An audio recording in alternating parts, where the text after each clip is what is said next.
Good afternoon, everyone, and welcome to the final session of IFG 10, the Institute for Government's 10th Anniversary Conference, which is on the future of policy making.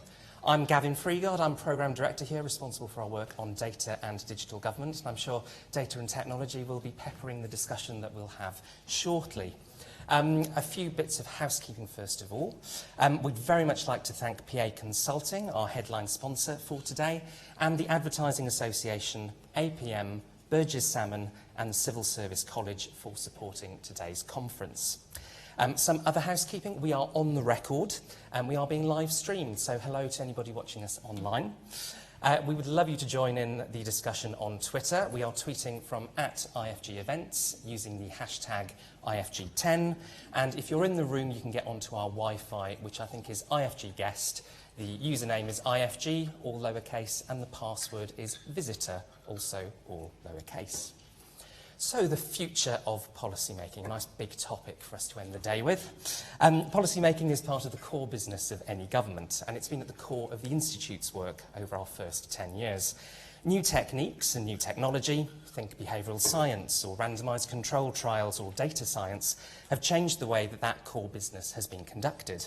And as those techniques mature, technology develops and new trends emerge, how we do policy will continue to evolve. Back in 2011, the Institute for Government came up with 7 fundamentals of good policymaking: clarity on goals, open and evidence-based idea generation, rigorous policy design, responsive external engagement, thorough appraisal, clarity on the role of central government and accountability, and establishment of effective mechanisms for feedback and evaluation. So how might all of those things be affected by new trends? What are the challenges and what are the opportunities? What might we be discussing at IFG 20 in 10 years' time? Well, we've got a fantastic panel for you this afternoon to discuss all of those questions and more. We'll be starting with a keynote speech, complete with some intriguing slides, from Professor Sendhil Mullainathan.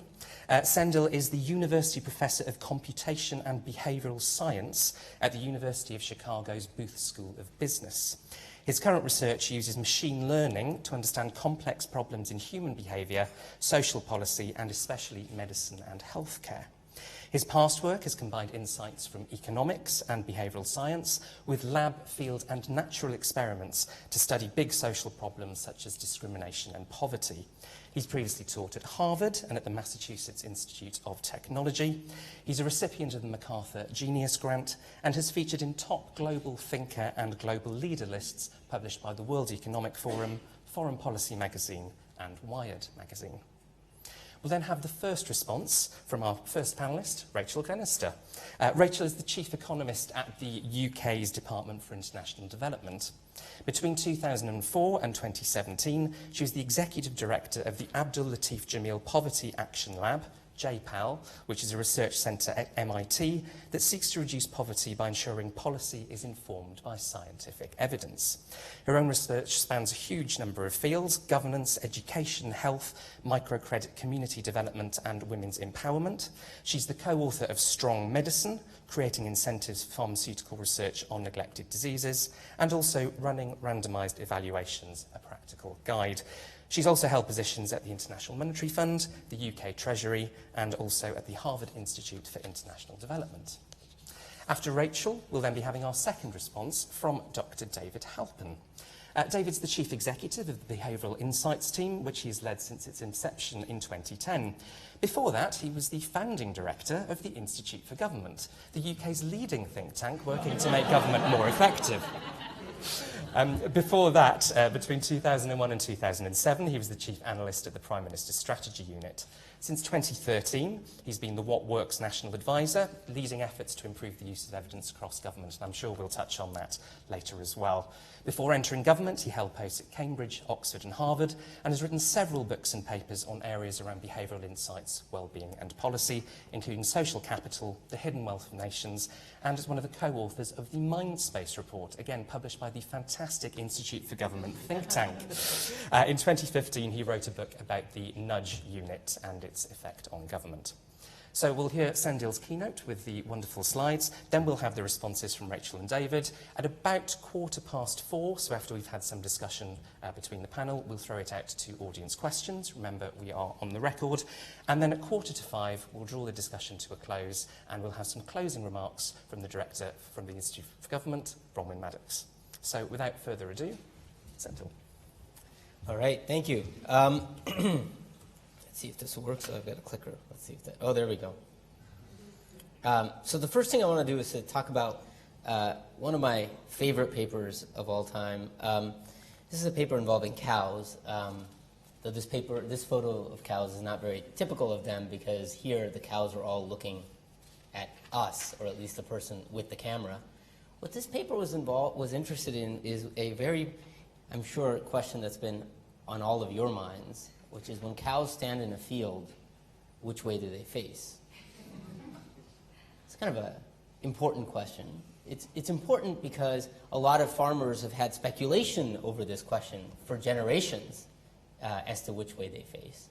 It's a hard question because how would you get data on which way cows are facing when they stand in the field?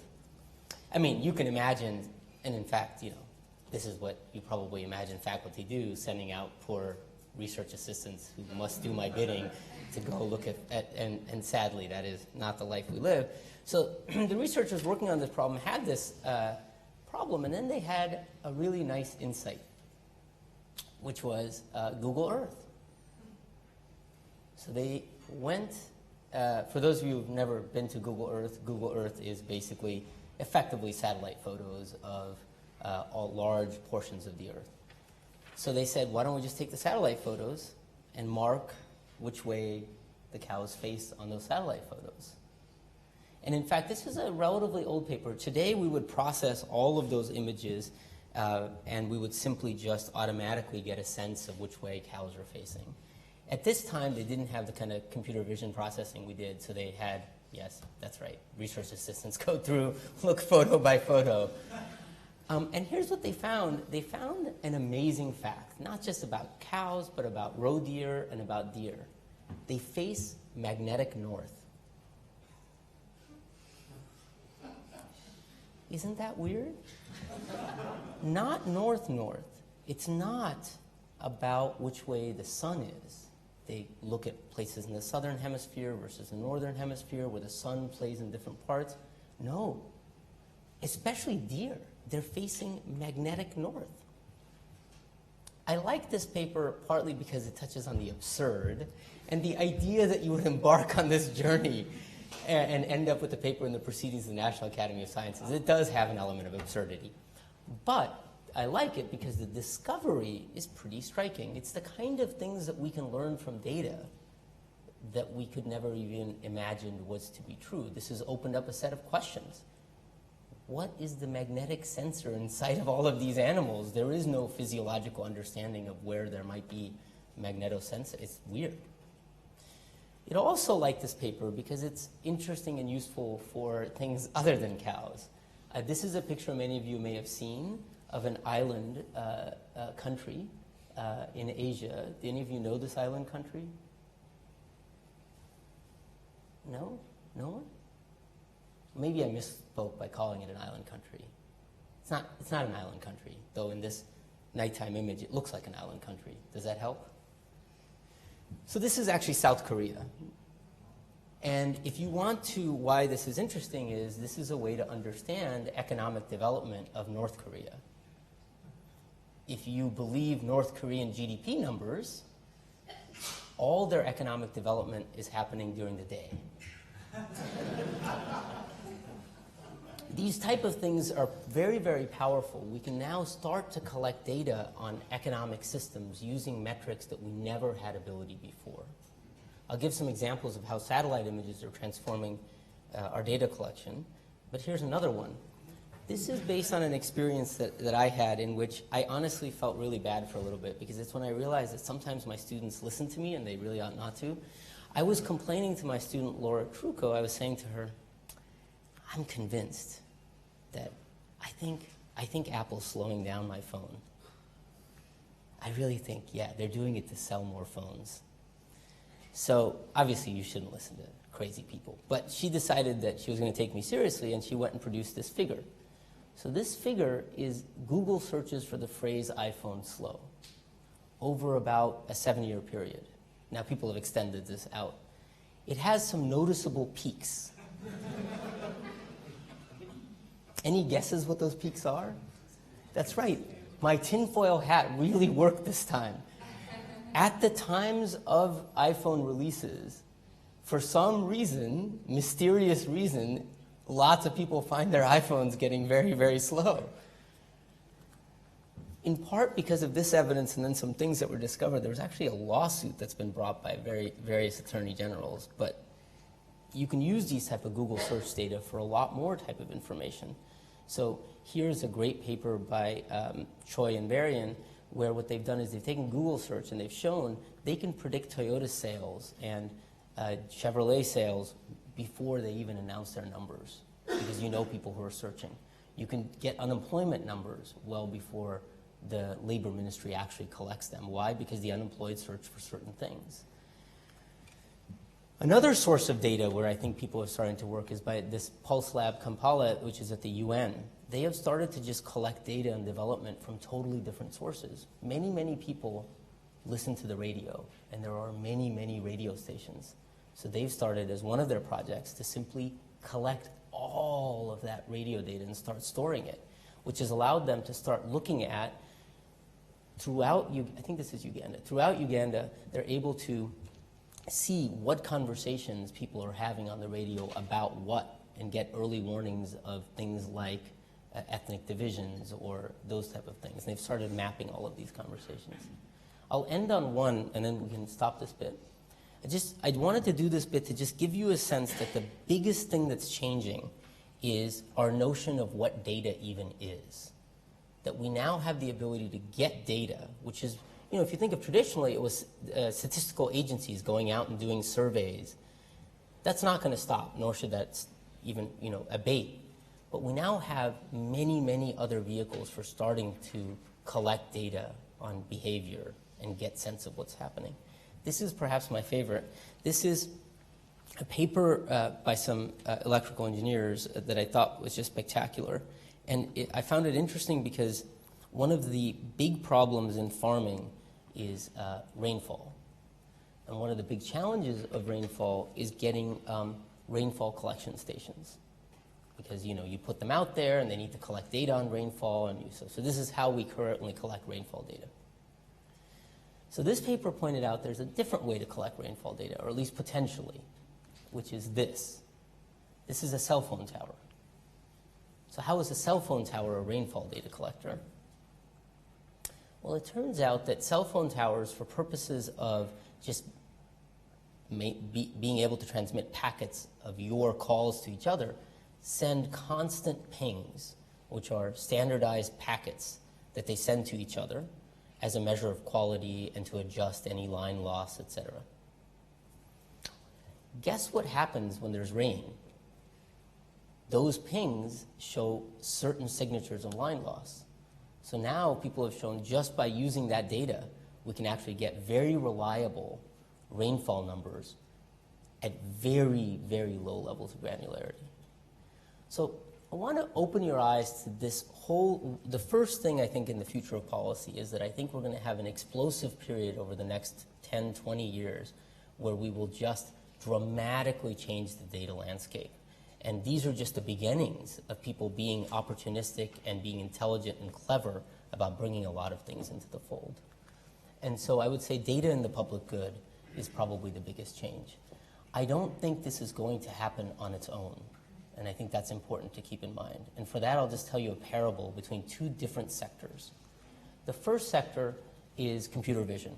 So for those of you who don't know, ImageNet, and there are other data sets like it. I use ImageNet as a placeholder. There are at least 3 good data sets like this and several more. Almost everything you see today in computer vision is due to data sets like this, which were open, allowed many researchers to compete and collaborate. That's why the field of computer vision has really taken off. Then, of course, private actors took those type of knowledge and have now built engineering solutions well beyond what you could get just from ImageNet. But the starting point is and still remains these data sets. In contrast, there's another field, which is audio processing, which has not taken off in any way, in anywhere near the same level. For example, right now, most computer science departments are hiring quite a few people in computer vision, but not nearly as many in audio processing. The big difference is there are big data sets in audio processing. They just look like this. They are not public data sets. There is not many processing data sets that the entire field can compete and collaborate on. And that is a big divide, because you might have heard everyone talks about data being the new oil, et cetera, which means that's leading to a monopolization of this asset, which can be good for the private actors, but is not data in the public good. And even a minor amount of data, the amount of computer vision data out there sitting in private actors is 10 to 100x the size of ImageNet. But having a foundational basis that's available to many people is what catalyzes the entire field. The reason I'm highlighting that is I think that's a problem we're facing in an area where we're going to hit it very, very hard, which is in health. You look at all of the data sets, X-ray data, MRI data, CT data, all of that data, private actors are going to acquire them.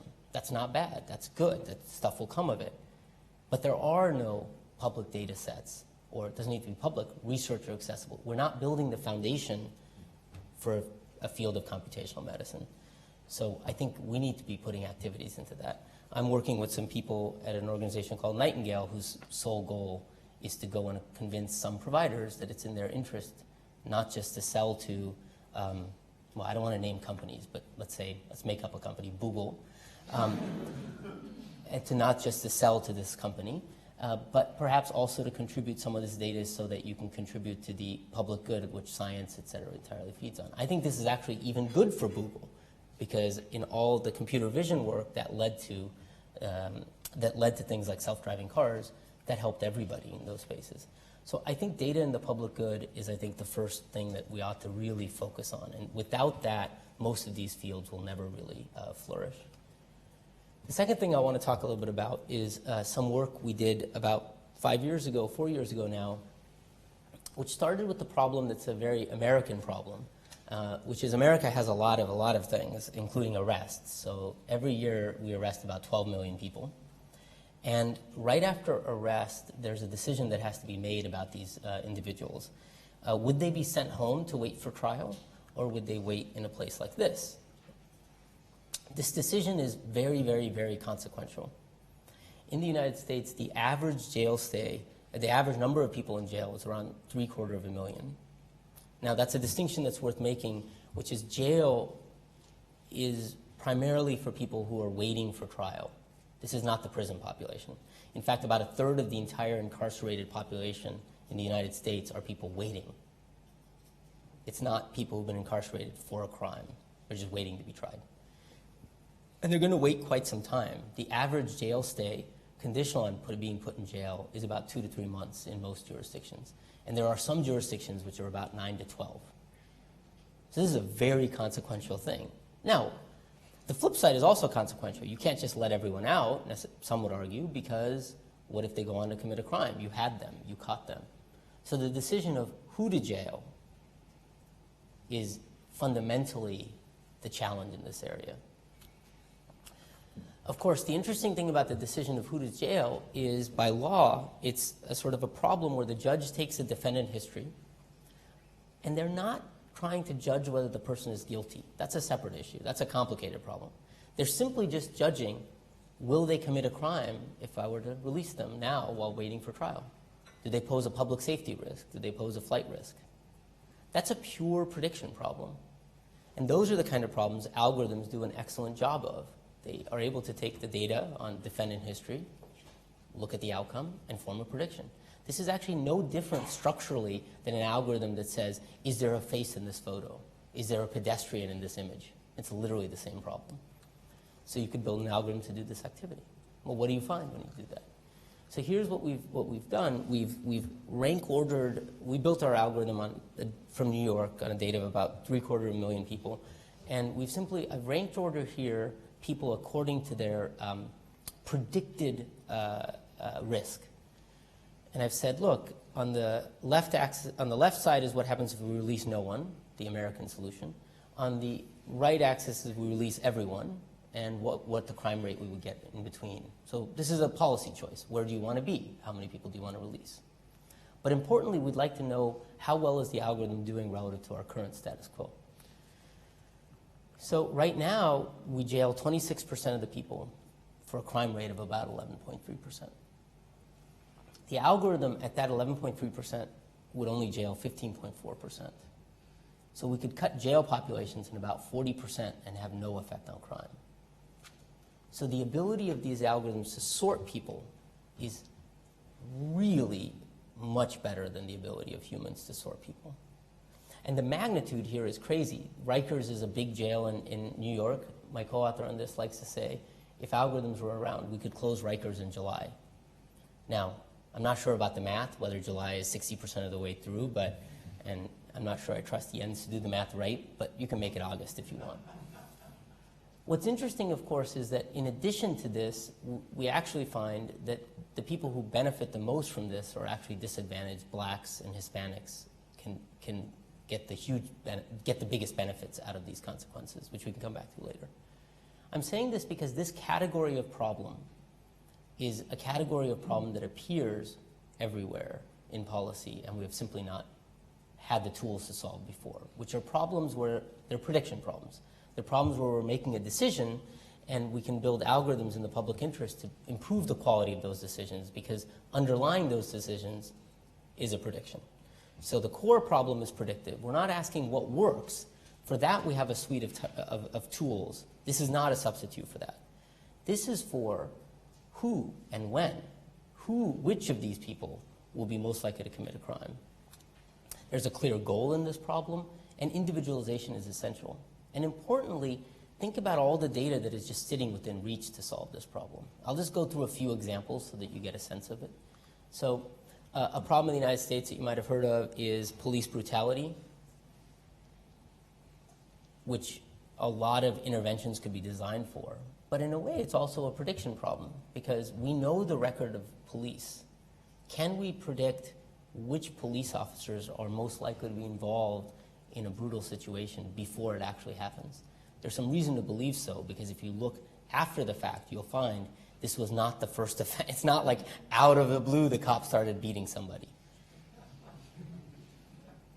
Here's another one, a much more grim one, domestic violence.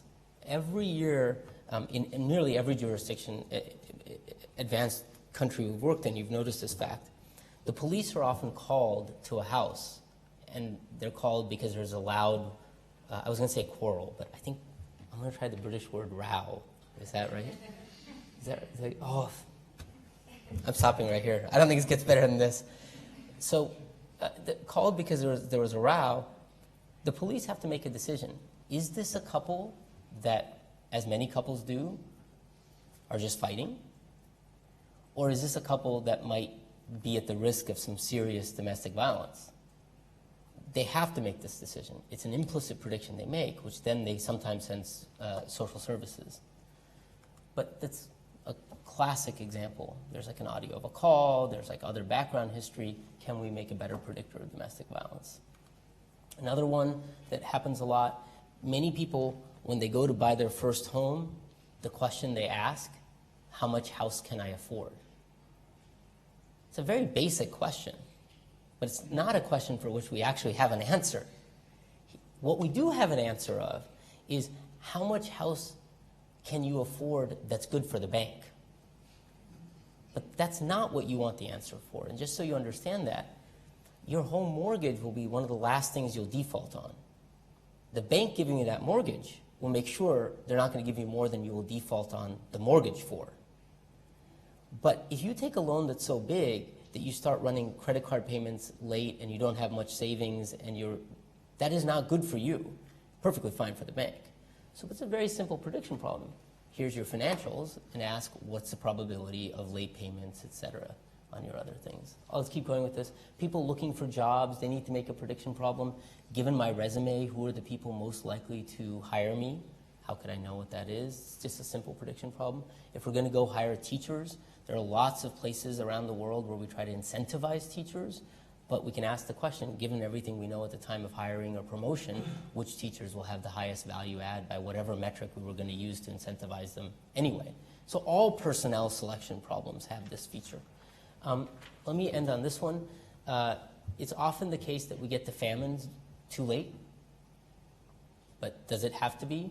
Going back to satellite data, we have a ton of information where we can see crop yields before the crops are ever outside of the ground. And this is just a very simple prediction problem. Actually, I have one more, which I'll tell you, because this one is kind of tragic to me. Every year, picture a college student who's joining for the first time, going to a college and is trying to figure out, you know, poor student, nobody in their family has gone to college before, and they're trying to figure out what class should I take? Should I take the introductory math class, or should I take the remedial math class? It's a very consequential decision for the student. If they take the remedial math class, they've wasted an entire semester, which is quite costly when you're working and paying. If they take the introductory math class and do badly, they could feel totally demoralized and say, college is not for me. So for this person, what we currently offer is some sort of guidance counselor on the 5th floor who might give them some guess. But we have the entire transcript, and we have all the course grades of people like them who have gotten these classes. We could give the most personalized answer. In fact, I end these talks by saying, it's ironic if that same student were to go home that day and try to decide what movie should I watch. They have the world's best data scientists to help them with that question. But if they're trying to figure out what course I should take, well, there's a guidance counselor on the 5th floor. So algorithms in the public interest. Now let me end on a brief thing to say, which is the third thing I want to point out, which is more of an error of omission rather than commission. I pulled a fast one on you in this talk, and here's the fast one I pulled on you. When I said, look, this is what our algorithm does, you should have been asking yourself, how on earth do you know this is what your algorithm does? Did you deploy it? Was there a randomized control trial? In fact, one reason you should be suspicious of my assertion is that the algorithm is going to go to the existing data, and it's going to say, okay, you should release these people and jail these people at this rate. Fine. And then I said I put a crime rate on this y-axis. You say, but how could you get that crime rate? You don't know what all the people who were jailed in your data set would have done had they been released. So in this paper, we go to great lengths to solve this problem, but you will see many papers that somehow brush these problems aside.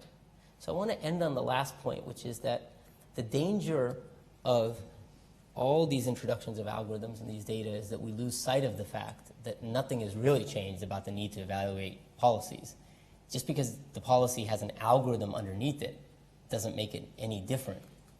Just like you'd want to evaluate a guidance counselor policy, you'd want to evaluate an algorithm for giving course recommendations in the exact same way. It doesn't change that it's a piece of digital code than a piece of biological code. So I would say, let me end on this and just say, I think to me these are sort of two promising areas and one sort of just a cautionary reminder that we need to maintain the vigilance we've had on evaluation the whole way. All right, thank you.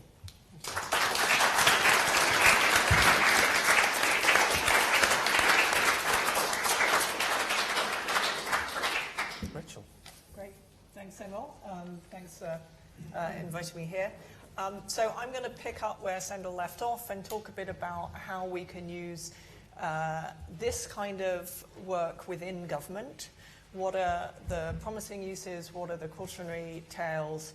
And also then a little bit on, and we can get back in question and answer about how do we combine this kind of data and this kind of work with other types of evidence and other types of data, because I think that's where the judgment of being a good policymaker is what it's all about, is how to take different kinds of data and different kinds of evidence to make decisions.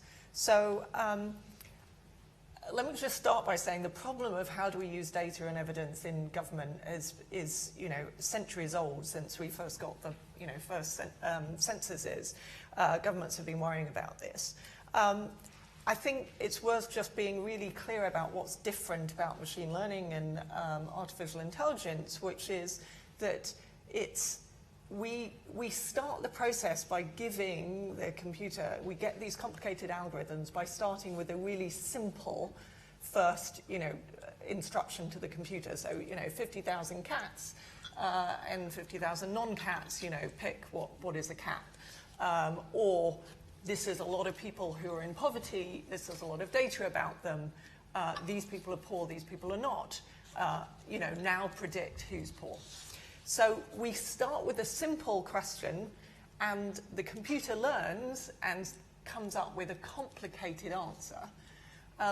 The challenge for policy is that exactly what is behind that algorithm is not very transparent. So the positive side is we give it something simple, it comes up with something complicated.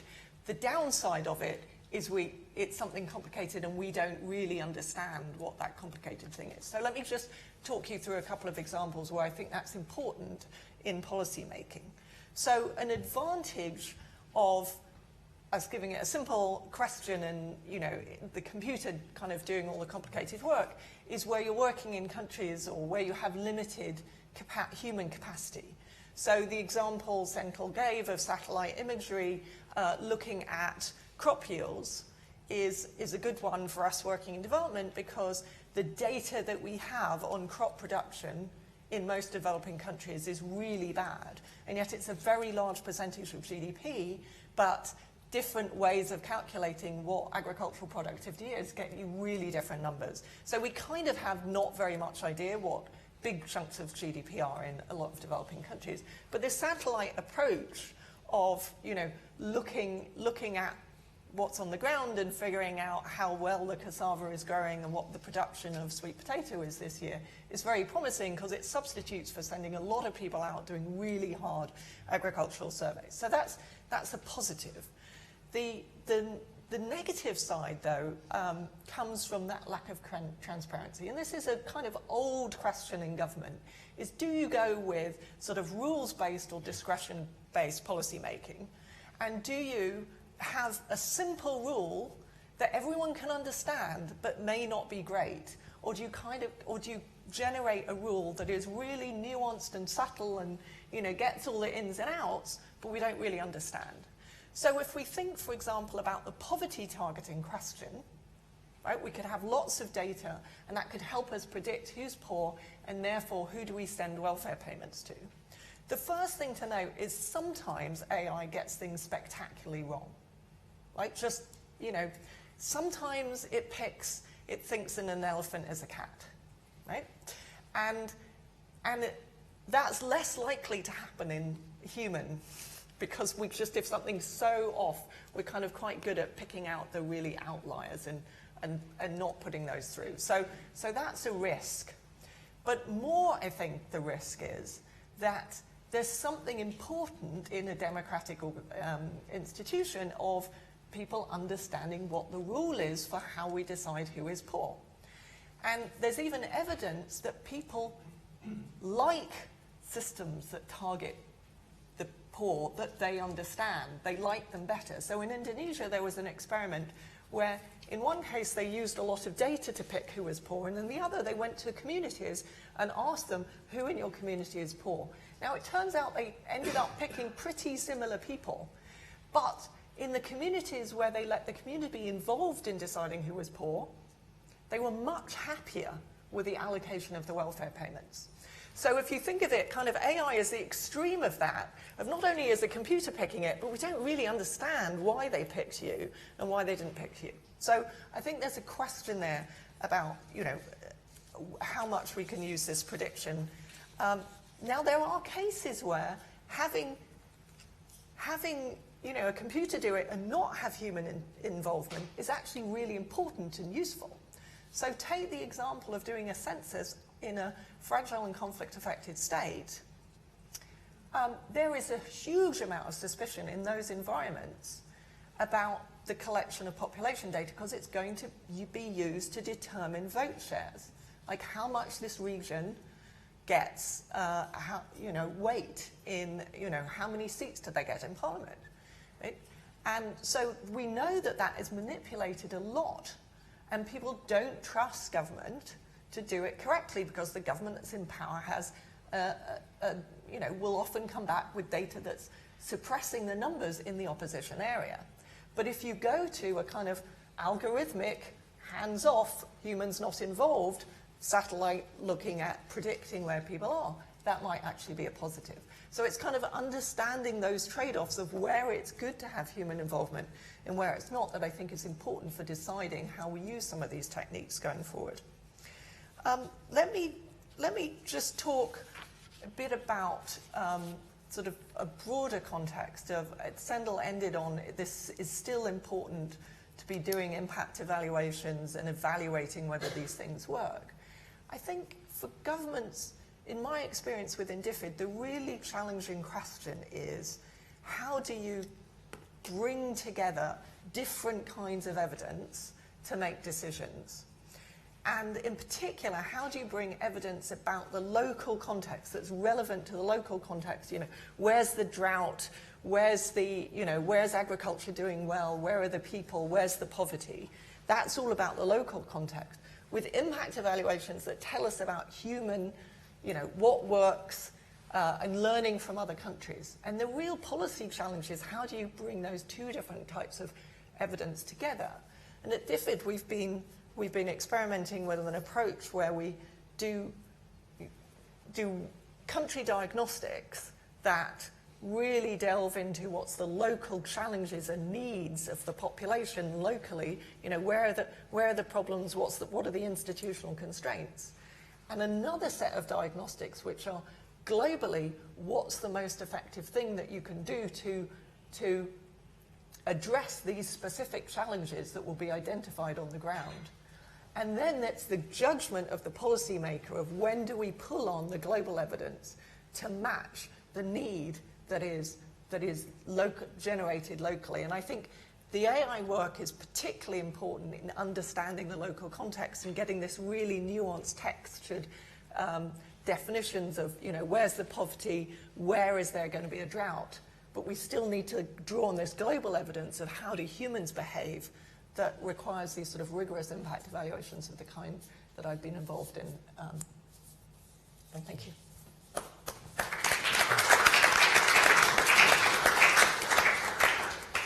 David. Thanks. So I thought I'd put three kind of remarks on about a bit about behavioural science, where we're at.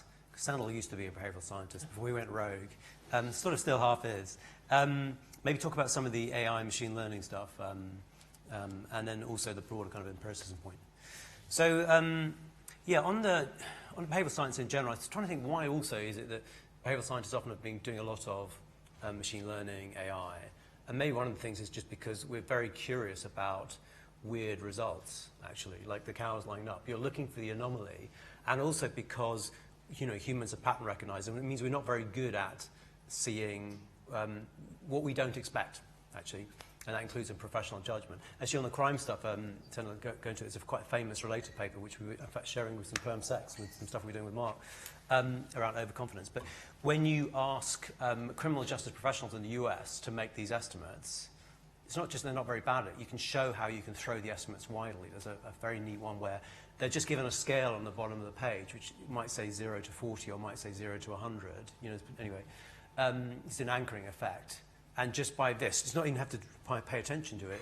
It means it throws the estimate dramatically about how many people the professional thinks will reoffend, just because you give them a different anchor point.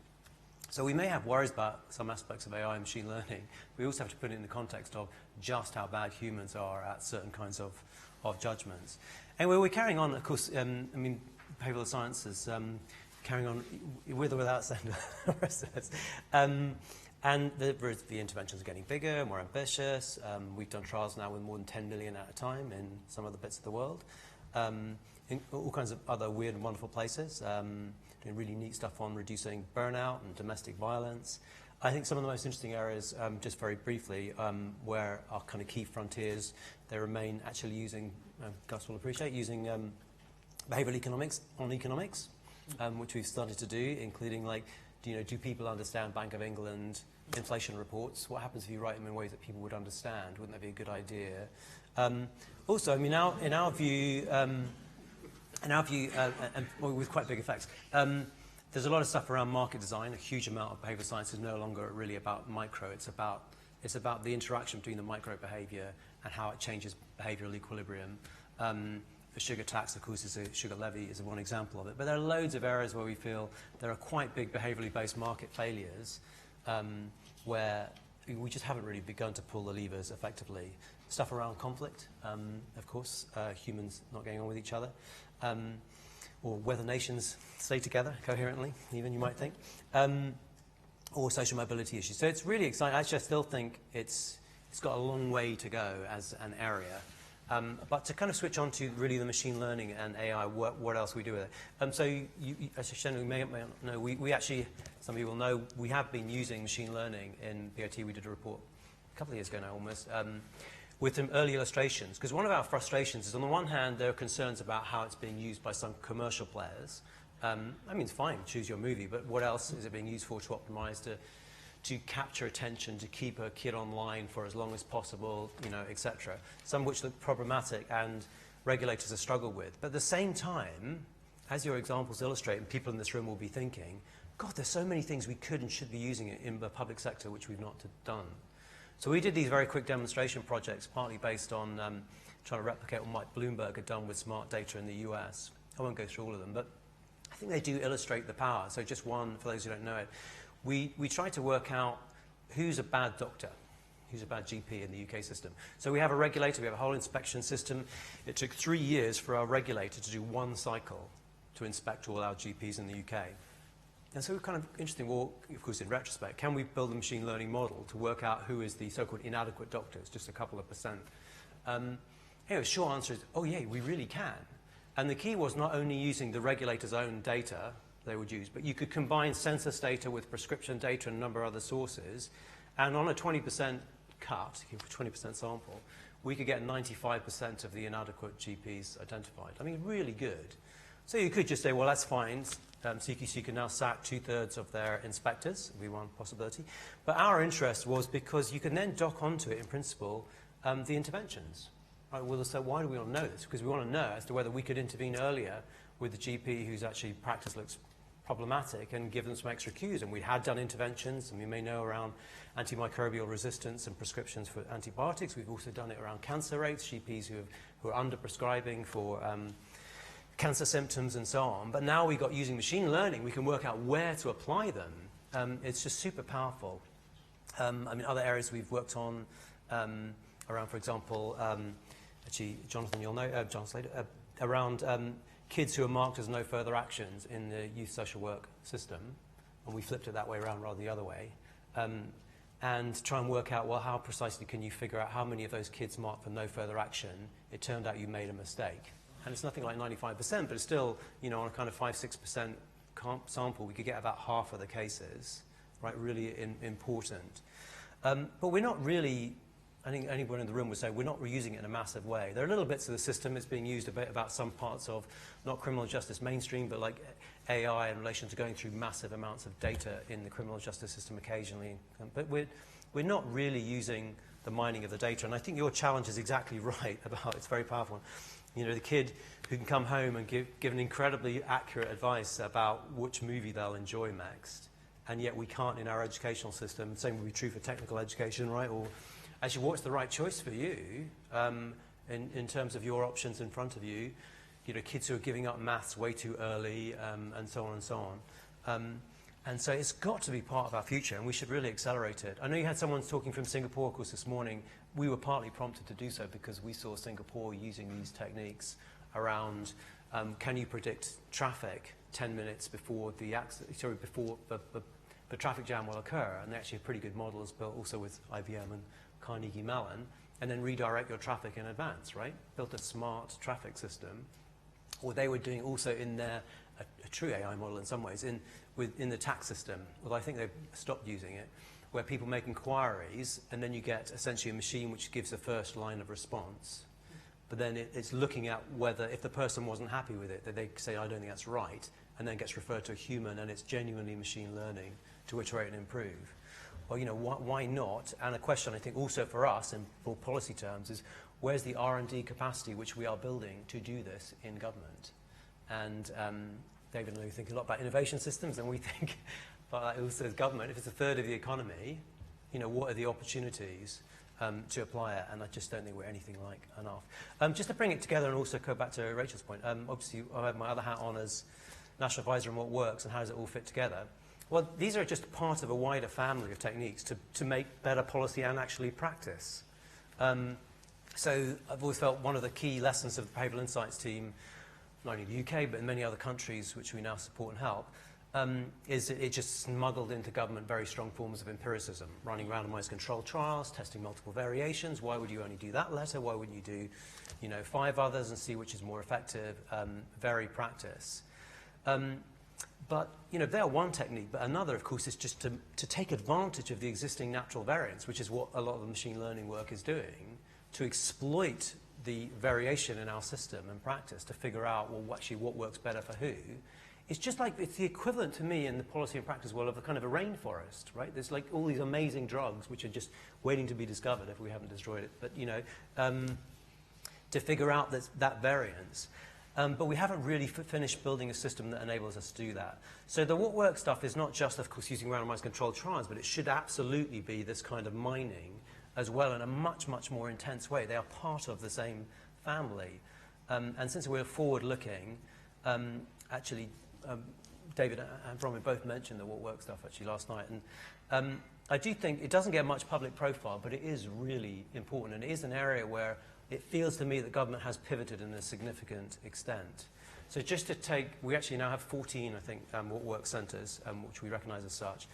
And some of them kind of well-known, Educational Endowment Foundation, more than 1 million kids in the UK taking part in controlled trials. I mean, the world didn't end, a rather important result.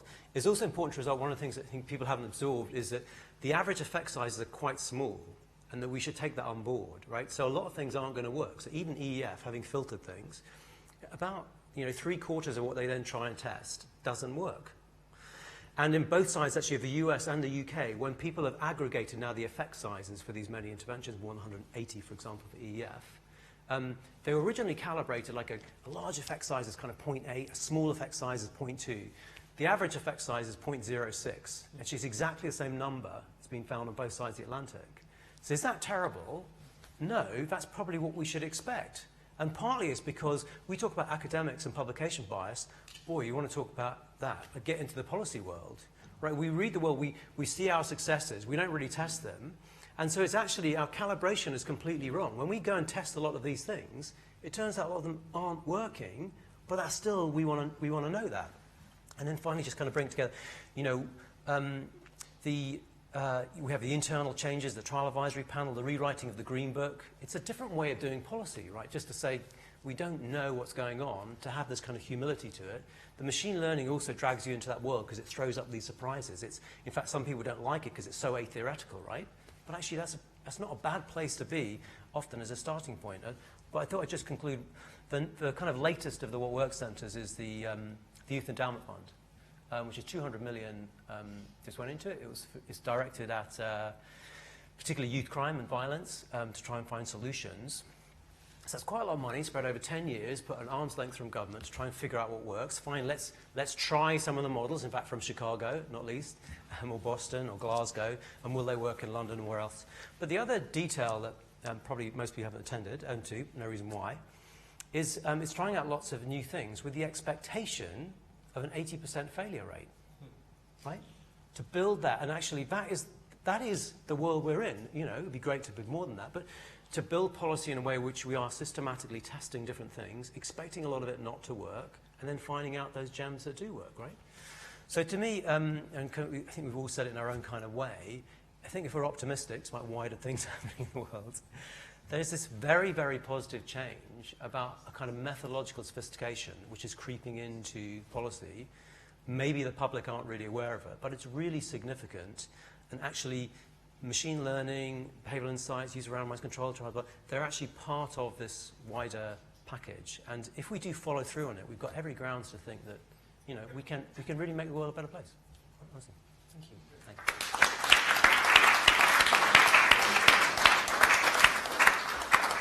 thank you for opening remarks, which seem to have covered the entire field there in some way. We've had algorithmic bias, we've had whether that's worse than human bias in decision making, we've had the abundance of data, how you bring different types of evidence together, sort of accountability problems. I could ask questions all day, but I will come out to the audience very quickly.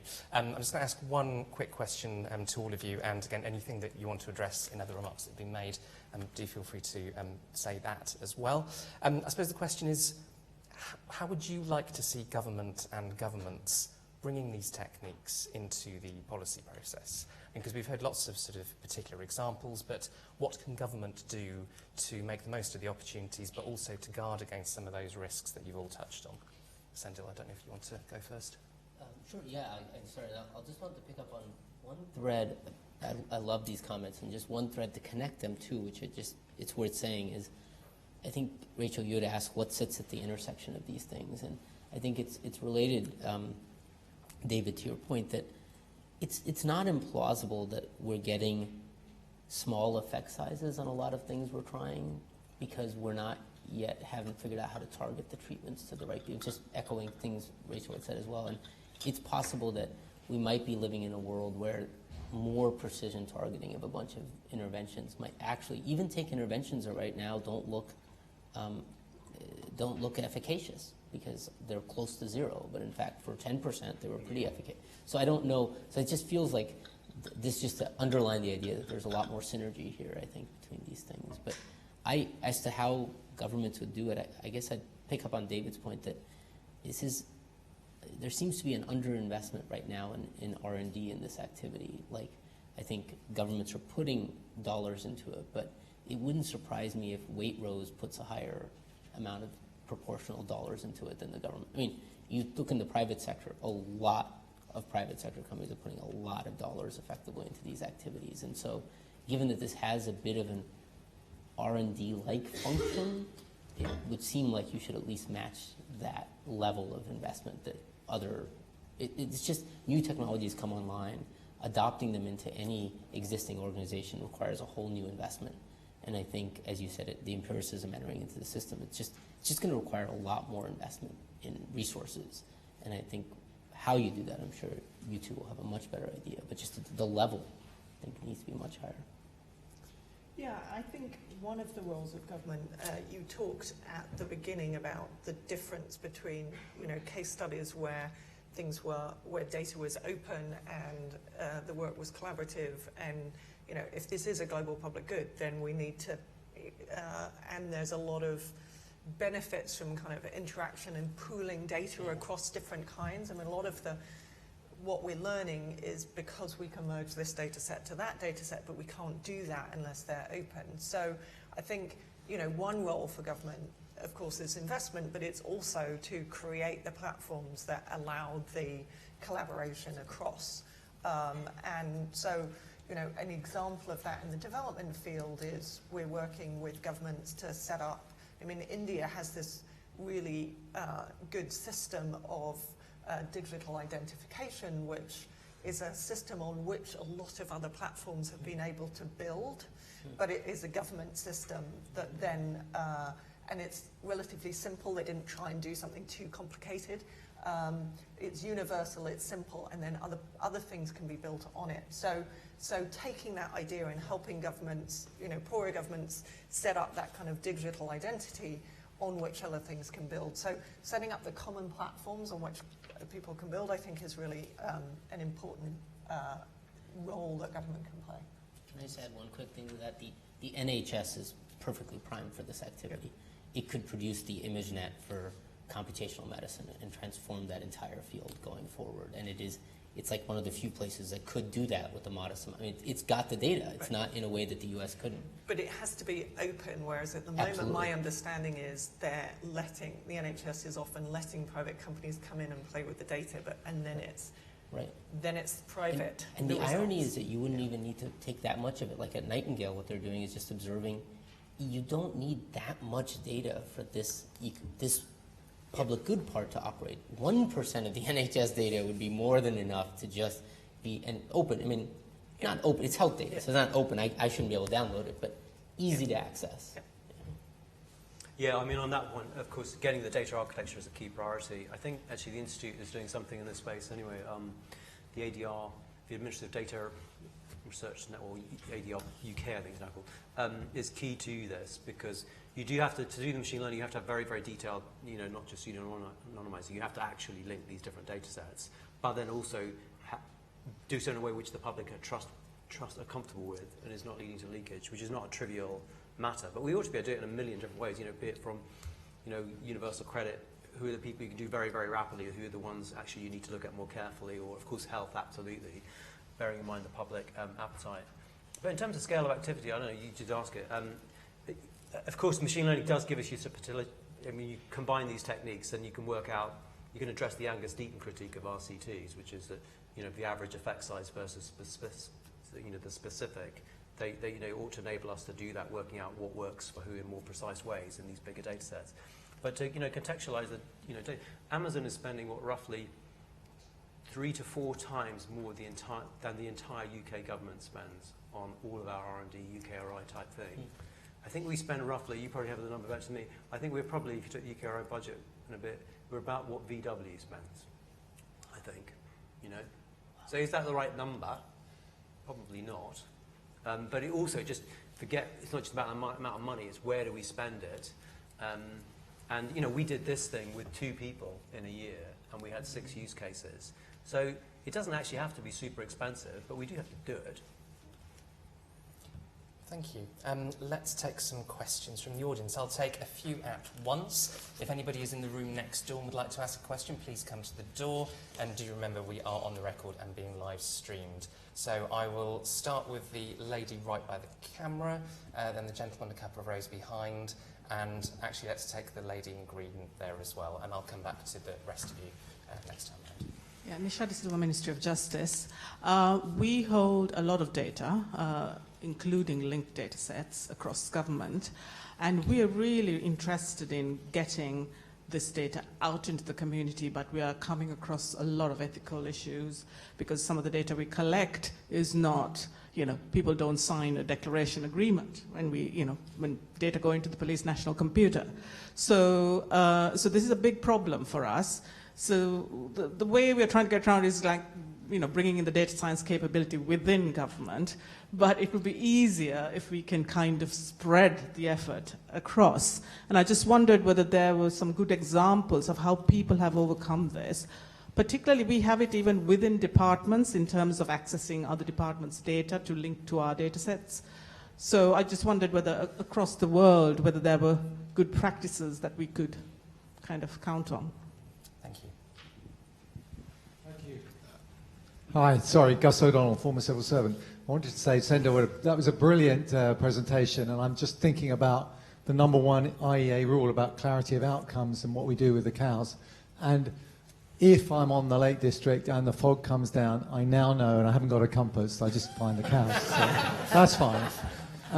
But seriously, Rachel's example, I thought of the poor and having an algorithm versus asking the village was really interesting. But it struck me that the kind of presumption that asking the village was better, and that might improve the well-being of the village, as it were, because they think it's fairer.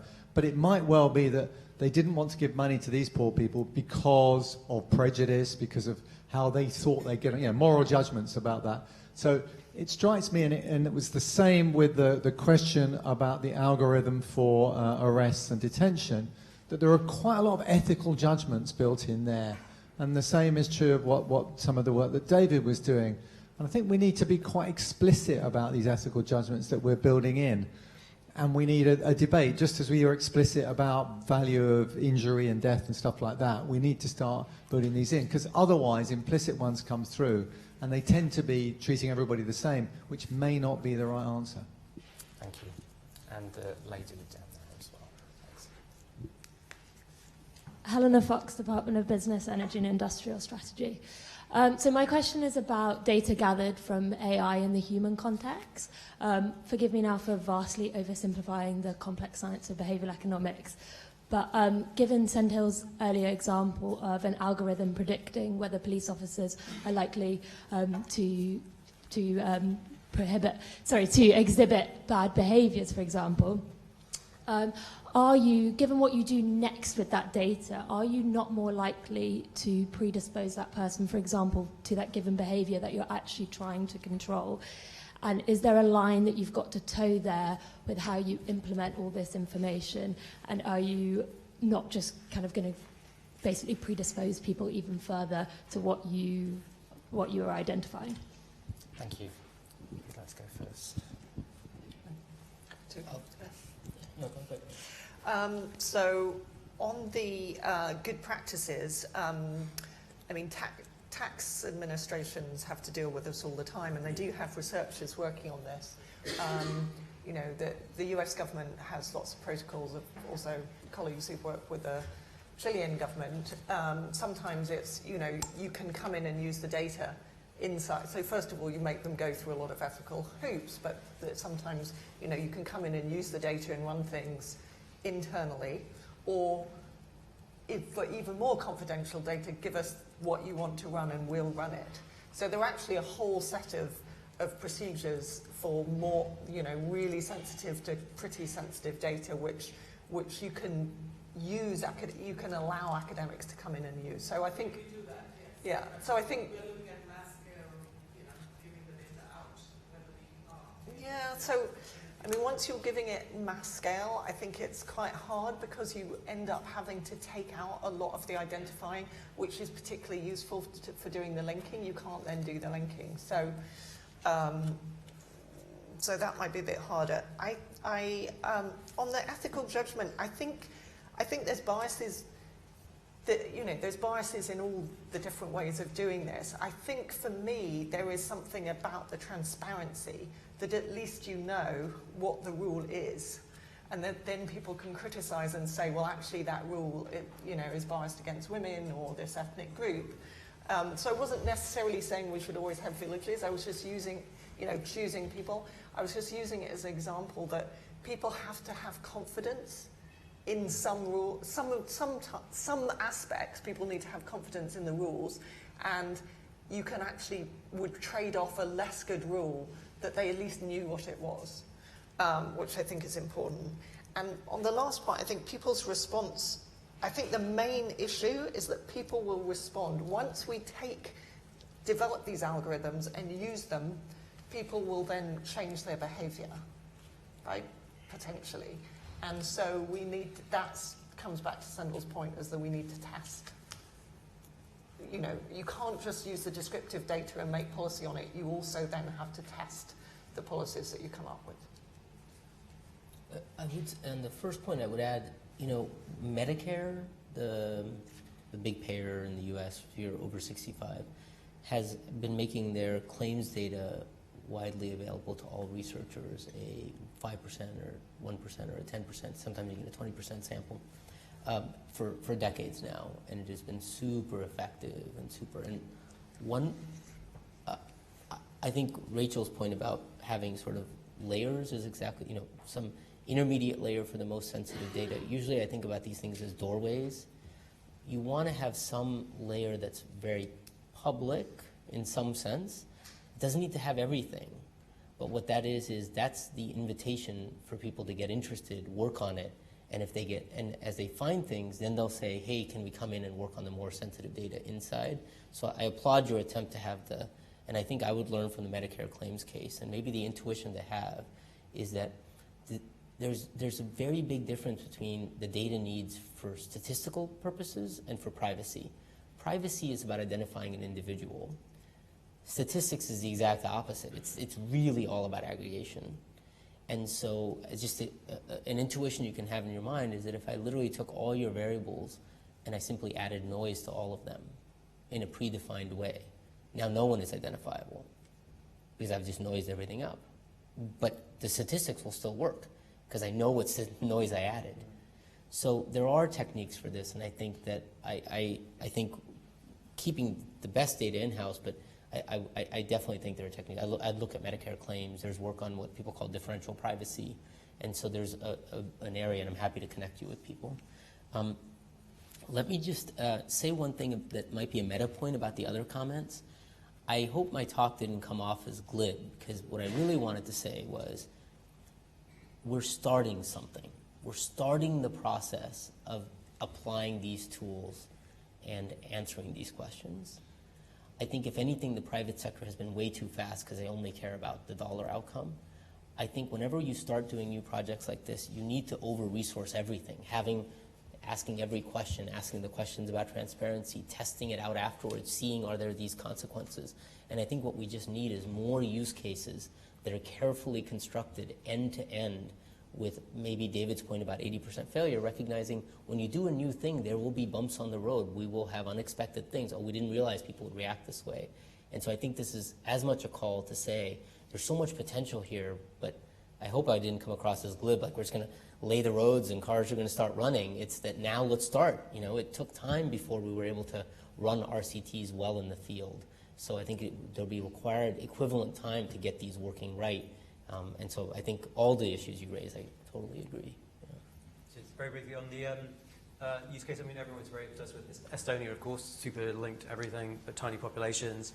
I do think one of the lessons we might learn from it, apart from, you know, you get examples like Raj Chetty's access to the IRS, incredible, interesting work in the US. Could we do some of the same? Trusted individual. But otherwise, it's much more likely to be in the space if you go to larger scales, as Sendhil is describing, which is you use other kinds of methods. So in the ADRP, often you may not have to link every data set completely. What in fact you're doing sometimes is you can say, well, do the analysis here, and then you, as it were, you send off an inquiry to another database. So, well, we've now done this analysis, and how is this 1,000 people different from this 1,000 people? Can you give us back the average? So I mean, or so there are ways of doing it and constructing your database, which means they're more robust to, if someone does get access to it, like, oh my God, you know, which it reads appropriate concern. The other thing I do think, which the Estonia case also illustrates, is that we should have use cases which are useful to citizens. So the nice example of what does the kid choose, you know, which maths course, you know, what are these other examples which are useful to citizens as opposed to just, you know, a kind of elite level? And if we lead with that, we're much more likely to have public support as well. On the very specific other ones, on Gus's point, I think there's a narrower and broader answer to, which is, you know, there's the issues around algorithmic bias, you know, which is you just basically you're training data, you're training an algorithm to figure out some discrimination, and of course you can perfectly reproduce the same errors. You can, you know, the system will exactly replicate the biases that were built into it. So you get drawn very rapidly in, as Roger Taylor and others are thinking about these issues of algorithmic bias. But there's another one which is maybe less rehearsed, which is what is your gold standard? So an issue that you and I both care about, you know, well-being or whatever. So if you're trying to make the decision about what to do, or actually a current issue in Britain is teaching excellence, well, what does constitute teaching excellence in an HE or whatever? Like, you might be, your gold standard could be, well, who goes on to earn what? Or is it what the student says, like, actually, Sendhil, he's really cool, I give him lots of points? Or is it that you... Okay. Or is it, but you know what I mean, do I go on to have a good life? Actually, what are you training it to when you're answering the question, which is the right course? That's quite a profound question, it turns out. And indeed, the individual, you might want to deshroud it and ask them the question, what was important to you? And then this is what the algorithm would then have said.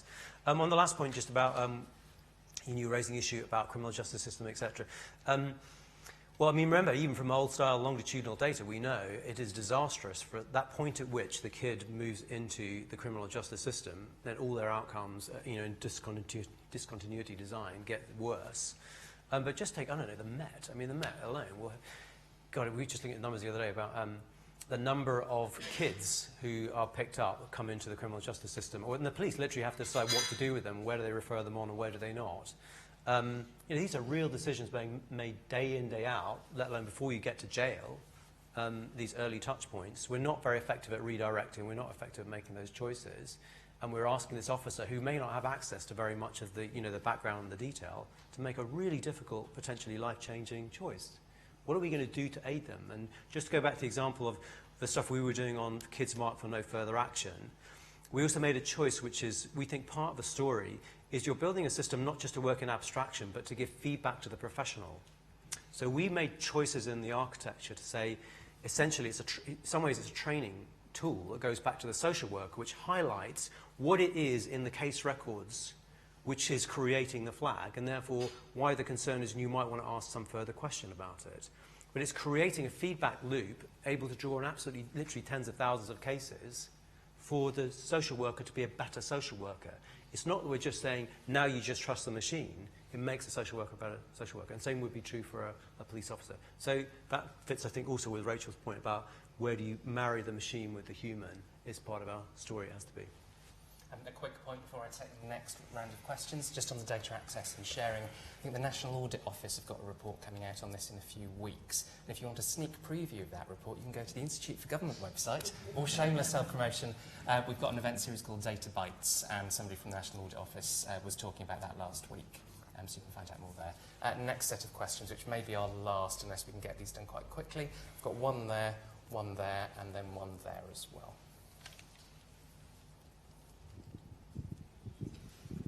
Peter Fitzsimons from the Department of Education. I thought I'd ask a question about spectacular failure.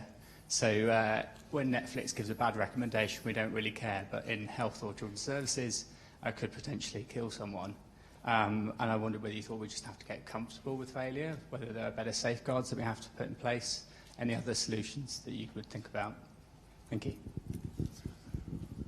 Hi, Oliver Standing at the National Alliance of Drug and Alcohol Charities. Kind of a good follow-on question from that, actually. You know, I'm really sold on a lot of the exciting stuff which has been talked about just now. There does seem to be a piece of work which is about kind of bringing along the general public with some of this stuff as well. You can just see a sort of newspaper headline following a sort of an erroneous judgment from an algorithm on a judicial thing, you know, robot judge jailed my innocent son kind of thing. How can we communicate this in a really clear, compelling way that is breaking down some of those assumptions people might have and framing it positively? Ben Alexander. I wondered, are machine learning algorithms essentially very complex numerical methods for establishing correlation, after which, particularly in a public policy environment, we need to take care to establish causation before using them? Or is there any evidence that you can actually train machine learning algorithms to effectively target genuine causal relationships? Thank you very much. 3 more great questions. Who'd like to take them first? I'll just start with the last one and work backwards. I think the idea of correlation versus causation can be a bit thorny in the following sense. It's not the case that it's not the case that we operate on causation, that there's a whole set of problems where we operate purely on correlation, in the sense that if I'm the judge and I'm looking at who's going to pose a flight risk, I'm not interested in causal factors that drive flight risk. I'm interested in anything that will be a reliable predictor of flight risk. And I think the big divide for me is I do think people are making progress in using these algorithms for causation, but I actually think they'll never get to the level of a good RCT. So in some sense, we should just really start with what are the areas where meaningful aggregated correlations are what we want. So just to illustrate it, a good recommender system, it's not telling me that because I saw these movies, watching those movies made me like this one. It's just a marker. And there are many problems where correlation is what we seek. And so part of what was hard for me to move into this area was to switch my mind a little bit and start looking for those problems, because I hadn't been looking for them. I'd been looking for causal problems. So I'm just flagging that. The failure in the general public, I think this is surely one of the challenging issues in the following sense. I think that there's a benchmark we're going against. So in a statistical sense, we're only going to even consider piloting and testing these tools when they beat that benchmark, when you do significantly better than the human, which means on average there'll be less failures if this is right by the algorithm. But then that raises your question, which is, might a failure by the algorithm be viewed very differently?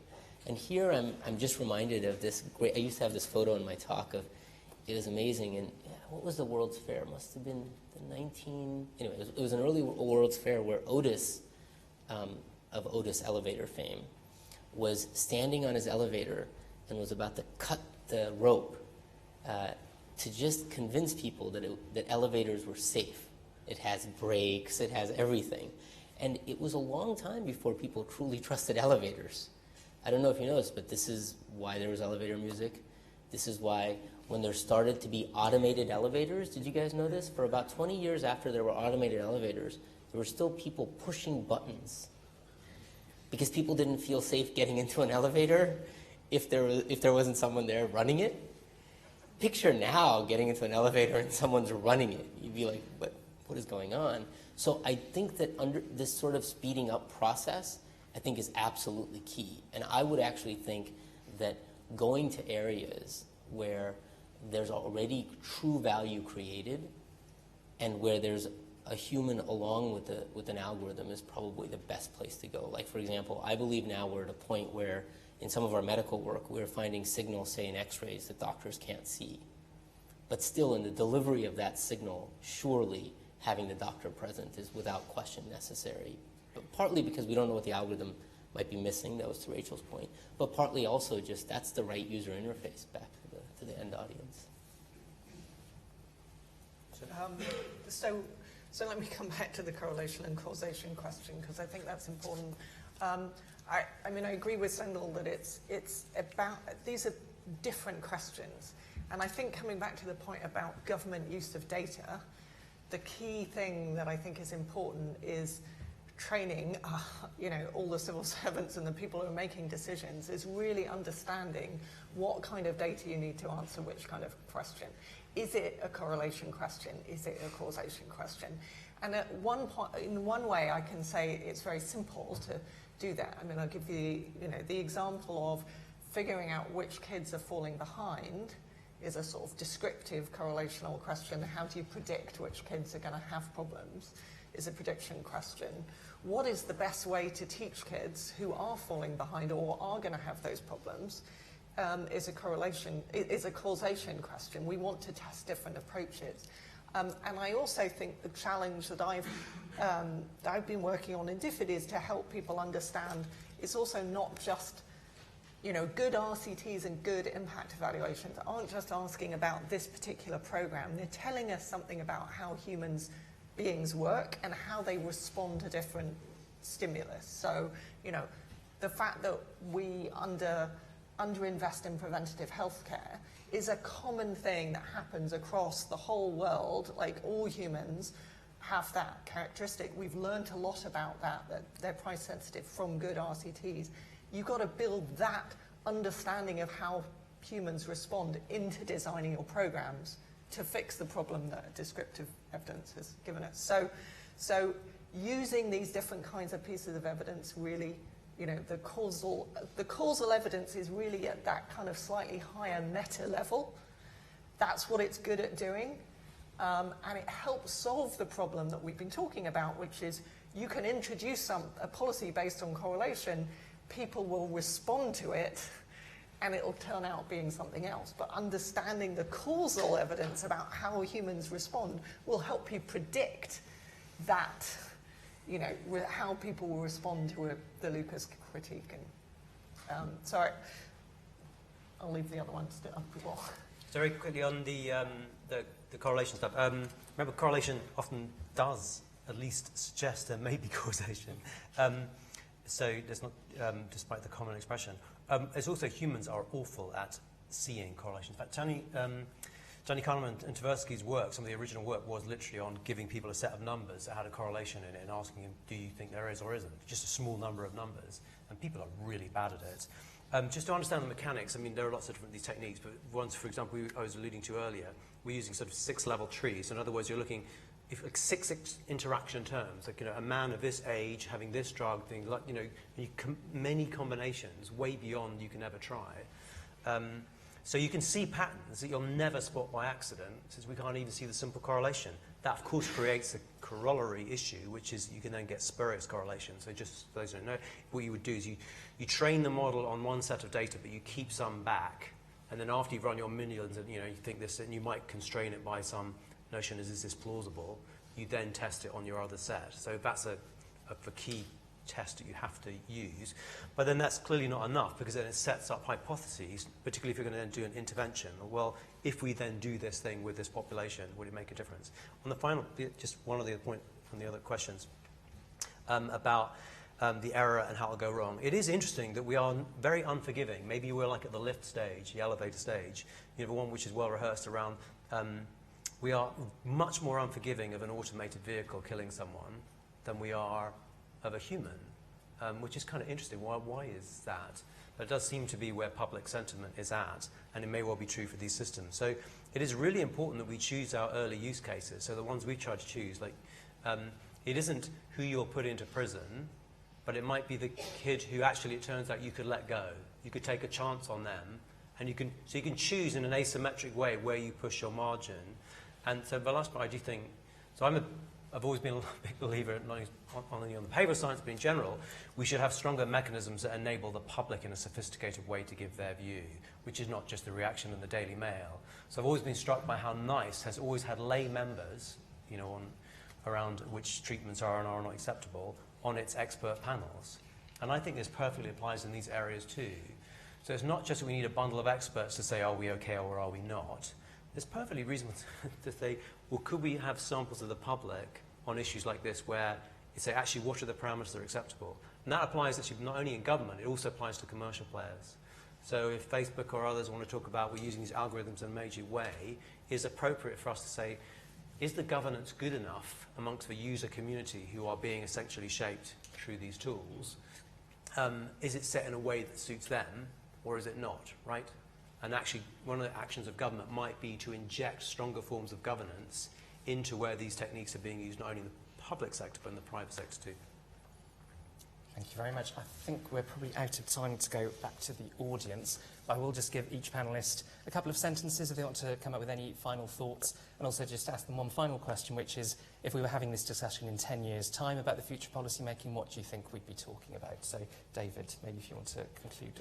Sure, I struck, he worked for 6 years with Tony Blair, and he has this great line where he says, if Attlee came back, be amazed by technology and mobile phones and so on, and he'd come to Whitehall and be like, oh, great, unchanged. And that is still, to a significant extent, true. I hope that wouldn't be true in 10 years because of the use of some of these techniques we've talked about. I feel like they are no-brainers, and I'm optimistic. Great, thank you. Rachel? As someone who's left Whitehall for 20 years and then came back recently, I think quite a lot has changed. I mean, I was still clipping, little red flags onto pieces of paper that were sent round in trolleys when I left. So I'm slightly more optimistic about how we've changed, and certainly I think how we've incorporated, the evidence base into what we're doing. I've been extremely impressed at how DFID does that. In terms of what we'll be talking about, I think Sendhil mentioned personalization, and I think this is the real area of where this kind of technology is allowing us to go. Personalization of learning, personalization of advice on agriculture, whole range of topics. So, but I think the persistent government question is going to be, how much do we want to personalize and how much do we want to be the same? As the ability to personalize becomes greater, how much do we want to maintain something that's common? I think that's going to be a big question of the future. Thank you. And finally, Sendhil. So, I don't know if many of you watch Star Trek. At least you know what it is. It's amazing to me that in this 24th century, I guess it's set, 24th century, the laws of physics have been so bent that we can travel faster than faster than light, that we can have things that dematerialize you and rematerialize you elsewhere, that teleport. It's pretty amazing. So you picture these writers look to the future and imagined all of these things. But the Enterprise was still driven by two people. There was no idea of a self-driving Enterprise. They even had a windshield to look through. So I'm just saying this because I think that it's very easy when we have these truly transformative technologies to look to the future. I think the most exciting thing about these technologies is that we don't know how they're going to torque. We just have no idea. So for me, the excitement is just going out and doing things in deliberate, thoughtful ways because I promise you what you'll be talking about in 10 years is something, it's going to be the self-driving enterprise. It is going to be a thing we haven't thought of yet, which is why it's an exciting time to be in. I mean, we've all been in areas that are stale. This is not stale. Great, cool stuff is happening. Brilliant, thank you. Before I hand over to Bronwyn for some closing remarks, please join me in thanking our fantastic panel for a great discussion. Thank you.